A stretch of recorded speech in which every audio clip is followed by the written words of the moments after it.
kabar semuanya? Selamat datang kembali di channel Dika Yosune. Ya, terus dukung channel ini dengan cara like, share, dan subscribe.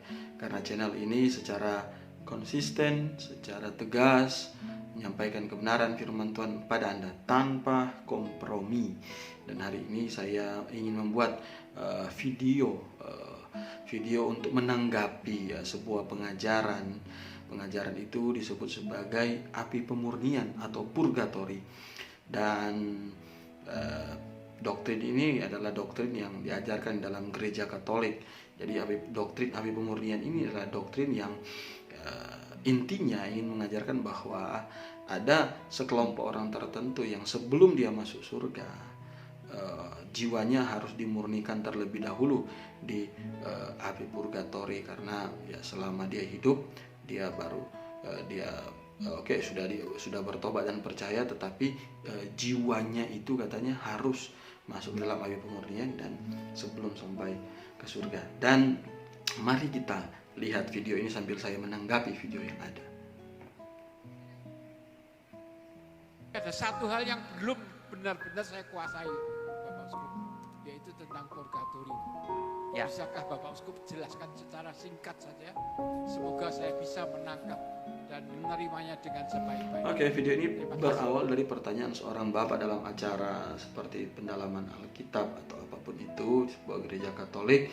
Dan pertanyaannya adalah berkaitan dengan api purgatori yang katanya selama ini dia belum pahami dengan baik. Dengan harapan uskup ini bisa menjelaskan apa itu pengajaran tentang api purgatori. Coba kita lihat nanti video selanjutnya. Api penyucian merupakan salah satu ajaran yang sulit diterima kalau kita menafsirkan Alkitab secara hurufiah. Api penyucian, untuk memulai, sebelum dia menjelaskan kepada Bapak itu, dia membangun sebuah dasar bahwa untuk memahami api purgatori itu agak sulit kalau melihat Alkitab secara hurufiah atau secara literal. Dan ini sangat aneh ketika orang tidak mau menafsirkan atau tidak menjunjung tinggi penafsiran yang literal. Padahal penafsiran yang benar di dalam Kristenan itu adalah literal, gramatikal, dan kontekstual. Itu semua harus dipertimbangkan dengan baik. Bisa ditafsirkan secara alegoris jika ayat-ayat tersebut sudah tidak mungkin bisa lagi ditafsirkan secara literal. Artinya kalau ayat masih bisa dilihat dengan literalisasi, dengan literal, maka jangan pakai penafsiran alegoris. Karena kalau terlalu banyak bermain dengan penafsiran alegoris, maka makna sesungguhnya dari ayat yang akan disampaikan oleh Alkitab itu akan berubah dan sangat berpengaruh kepada hasil akhir dari pengajaran itu. Jadi kalau orang mau lihat Alkitab kemudian tidak pakai prinsip literal, ini akan jadi seperti apa? Kemudian terlalu banyak bermain dengan alegoris justru akan menyesatkan. Hasil penafsirannya justru akan melenceng dan menyesatkan. Dan coba kita lihat bagaimana penjelasan orang tersebut. ajaran Katolik begini, kalau orang meninggal ada 3 kemungkinan. Kalau waktu meninggal dia dalam keadaan suci, dia dalam keadaan tidak punya dosa-dosa berat, dalam keadaan mau berdamai dengan Tuhan, menerima Tuhan, ketika dia mati dia layak masuk surga. Langsung, karena dia suci, tidak ada satu masuk surga. Kemungkinan kedua, ketika dia mati dia menerima Tuhan, tetapi dia mempunyai dosa-dosa yang sudah diampuni, dosanya diampuni, tetapi jiwanya masih belum disempurnakan. Nah, untuk menyempurnakan jiwanya yang sudah diampuni dosanya, Gereja Katolik yakin ada masa sebelum masuk surga, masa disucikan oleh Tuhan yang namanya purgatorium. Nanti dasarnya saya berikan, tapi saya terangkan dulu kemungkinannya. Yang ketiga, ketika dia mati, dia menolak Tuhan sampai akhir hidup, menolak Tuhan, tidak mau bertobat, maka masuk neraka. 1 dari 3 ini. Sekarang yang Bapak sulit terima adalah Oke, mengapa dia menjelaskan 3 posisi yang dipahami oleh Katolik tentang orang yang mati kemudian kemana nanti. Nah, posisi yang ketiga, saya setuju bahwa kalau dia tidak percaya Tuhan sampai mati, dia pasti akan dihukum di neraka. Oke, tetapi yang menjadi bermasalah adalah poin pertama dan poin kedua. Poin pertama dia katakan bahwa kalau dia orang percaya, kemudian hidupnya suci dan dalam hidupnya tidak punya dosa-dosa yang berat, maka dia akan pergi langsung ke surga. Saudara yang kasih dalam Tuhan kita Yesus, kelihatannya benar, tetapi sebenarnya ini adalah poin yang sangat salah. Ini adalah poin yang sangat bermasalah dengan doktrin keselamatan. Kenapa? Kita harus melihat ke dalam Alkitab bahwa ketika seseorang percaya, itu dosanya semuanya itu ditebus oleh Tuhan Yesus di atas kayu salib. Jadi pertobatan seseorang adalah pertobatan yang membawa dia kepada penebusan atas keseluruhan dosanya. Tuhan Yesus mati untuk semua dosa manusia. Dan bahkan dalam 1 Yohanes 2 ayat 2 berkata, bukan hanya itu saja, melainkan dosa seisi dunia. Jadi orang yang percaya itu secara otomatis penyaliban Yesus Kristus secara otomatis menebus dosa semua manusia. Jadi penyaliban Yesus Kristus menebus dosa semua manusia. Dosa dulu, sekarang, dan dosa yang akan datang, semuanya ditebus. Dan ada satu masalah dalam poin pertama ini adalah katanya kalau orang yang suci, suci apa ini? Apakah suci secara perbuatan? Yang tidak melakukan dosa yang berat, kelihatannya ini bicara kepada suci secara perbuatan, dia masuk surga. Artinya dalam poin 1 ini memang pengertian keselamatannya sekali lagi sudah aneh. Yang pertama, dia tidak mengerti tentang penebusan Tuhan Yesus kepada semua dosa semua manusia. Kemudian akhirnya harus menambahkan perbuatan yang suci, harus tidak boleh melakukan dosa-dosa yang besar supaya masuk surga. Ini adalah satu konsep keselamatan yang aneh dan tidak alkitabiah, karena Alkitab mengajarkan bahwa Yesus mati untuk semua dosa dan setiap orang yang percaya kepadanya tidak binasa dan tidak berpengaruh kepada dia melakukan dosa besar dan dosa kecil lagi, karena orang yang sudah diselamatkan itu dia harus membangun karakter yang kudus, kemudian dia harus menjadi orang yang baik. Dalam pembangunan karakter yang kudus ini membuktikan bahwa iman dia adalah iman yang benar. Jadi seperti Yakobus berkata, iman tanpa perbuatan hakikatnya mati. Artinya perbuatan itu membuktikan iman dia yang benar, tetapi bukan karena perbuatan orang itu masuk surga. Sekali lagi ini ada satu masalah dalam doktrin keselamatan yang diajarkan oleh uskup ini. Seakan-akan seseorang masuk surga itu karena suci karena perbuatannya, karena tidak melakukan dosa yang berat lagi. Dan ini adalah satu konsep yang sangat aneh.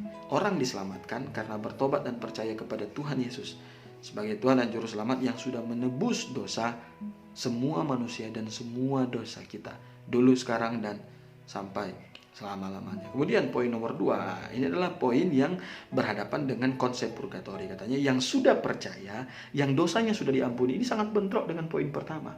Padahal sebenarnya kan orang yang sudah diampuni ya sudah diselamatkan gitu loh. Tapi dia berkata yang sudah percaya, katanya yang dosanya sudah diampuni tetapi jiwanya belum terselesaikan, maka harus masuk ke dalam api purgatori. Sekali lagi, ini juga tidak diajarkan dalam Alkitab, karena Tuhan berkata kalau dosa sudah diampuni, orang itu bertobat dan percaya, kapan saja dia mati pasti masuk surga, karena dia sudah benar-benar bertobat dan percaya menerima Tuhan Yesus sebagai Tuhan dan Juru Selamat.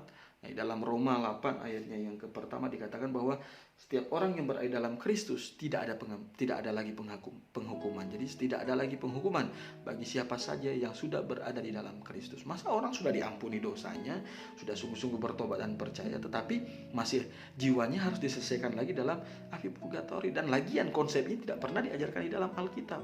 Tuhan tidak pernah bilang bahwa yang jiwanya belum selesai harus singgah di satu tempat namanya tempat purgatori, kemudian baru bisa pergi ke surga. Tidak. Orang yang sudah benar-benar bertobat dan percaya itu pasti masuk surga. Pasti masuk surga. Tidak ada lagi tempat persinggahan, apalagi yang disebut sebagai api purgatori, tidak ada lagi itu. Dan ya, kita harus melihat ini di bawah di dalam terang Alkitab. Jangan sampai kita telan mentah-mentah pengajaran kemudian tidak mencocokkan dengan ayat-ayat Alkitab. Bahkan dalam Roma 5 ayat 9 dan 10 dikatakan bahwa kita yang sudah diperdamaikan dalam Kristus pasti akan diselamatkan, tidak ada lagi. Anda bisa baca dari Kejadian sampai Wahyu, tidak ada satu ayat pun yang bicara tentang yang namanya api pemurnian dan api atau yang disebut sebagai purgatorium.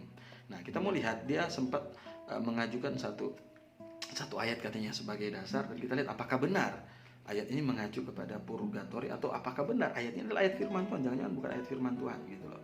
Coba kita lihat ya. Dan ya satu lagi yang ingin saya jelaskan bahwa ya oleh sebab itu di dalam Katolik ada namanya doa untuk orang mati. Dan doa untuk orang mati ini untuk apa? Ya itu kaitannya dengan api purgatori ini. Jadi supaya jiwa mereka disucikan. Jadi ya sekali lagi ini adalah sebuah pengajaran yang sebenarnya tidak alkitabiah, dan kita mau lihat ayat apa yang dipakai oleh uskup ini untuk menjelaskan purgatori. Coba kita lihat. Lah Pak, saya coba dalam 2 Makabe ada cerita orang Yahudi yang mati dalam perang suci, ternyata punya jimat-jimat. Lalu mereka bingung, kalau orang ini mati dalam perang suci, masa tidak masuk surga? Tapi ternyata punya dosa. Kitab 2 Makabe. Nah, ini juga masalah. Kenapa? Karena kitab 2 Makabe adalah kitab yang tidak masuk dalam golongan perjanjian lama dan perjanjian baru, tapi dalam kitab Katolik itu ditambahkan dalam satu kelompok kitab yang disebut sebagai kitab Deuterokanonika. Nah, apa Deuterokanonika itu? Deutero itu artinya kedua, kanonika itu artinya kanon. Jadi kanon kedua. Jadi kitab Deuterokanonika adalah kitab yang ditambahkan setelah jauh-jauh hari, dan kitab yang beredar setelah kematian rasul-rasul. Dan ini adalah kitab yang sebenarnya bukan firman Tuhan karena tidak masuk dalam kanon, dan oleh sebab itu disebut sebagai kanon kedua. Ingat bahwa kanon yang benar itu adalah kanon Alkitab yang benar itu 39 kitab perjanjian lama dan 27 kitab perjanjian baru. Di luar itu tidak lagi disebut sebagai kanon Alkitab. Nah, kalau di dalam gereja Katolik ada namanya Deuterokanonika, itu adalah kitab-kitab yang ditambahkan. Dan sebenarnya kitab itu sudah tidak lagi masuk dalam kanon yang benar. Dan saya tidak menganggap kitab Deuterokanonika itu sebagai firman Tuhan, karena bukan lagi kanon yang seharusnya, tetapi kanon kedua yang ditambahkan dan bukan lagi firman Tuhan. Perjanjian lama, kenapa 39 kitab ini masuk dalam kanon perjanjian lama? Karena diterima oleh orang Yahudi. Ingat pada waktu itu kitab Roma, Paulus berkata bahwa orang Yahudi dipercayakan oleh firman Tuhan, dan orang Yahudi menerima itu sebagai firman Tuhan. Dan yang kedua, dikutip oleh Tuhan Yesus dan dikutip oleh para rasul. Tuhan Yesus mengutip 3 kelompok kitab dalam perjanjian lama, yaitu kitab Taurat Musa, kitab para nabi, dan kitab Mazmur. Dan ya, kitab Deuterokanonika tidak termasuk dalam 3 golongan kitab itu. Jadi tidak mungkin. Kemudian kitab perjanjian baru hanya 27 kitab yang masuk dalam kanon, yaitu mulai dari Matius sampai dengan Wahyu. Kenapa diterima? Karena yang pertama ditulis oleh rasul, yang kedua di backup oleh rasul, yang ketiga di proofread oleh rasul. Dan kalau tidak termasuk dalam 3 kategori ini, maka itu bukan firman Tuhan. Jadi sekali lagi dalam kesempatan ini saya ingin mengatakan bahwa yang pertama, kenapa purgatori ini salah? Yang pertama, karena uskup ini dan pengajaran Katolik tidak memakai sistem penafsiran yang benar, karena mereka lebih memakai kepada penafsiran alegoris, dan itu adalah sistem penafsiran yang tidak baik untuk menafsirkan Alkitab. Bukan berarti tidak boleh. Ya, dalam konteks-konteks tertentu bisa dipakai, tetapi jika ada ayat yang masih bisa dipakai untuk dalam penafsiran literal, pakai sih penafsiran literal, dan jangan pakai penafsiran alegoris, nanti maknanya bisa berubah. Yang kedua, dia menyatakan tiga pandangan dalam Katolik berkaitan dengan orang yang meninggal. Kalau dia percaya katanya, kemudian hidupnya suci, kemudian tidak melakukan dosa berat, dia masuk surga. Ini pasti salah, karena Tuhan Yesus tidak mengajarkan bahwa orang suci secara perbuatan baru bisa masuk surga.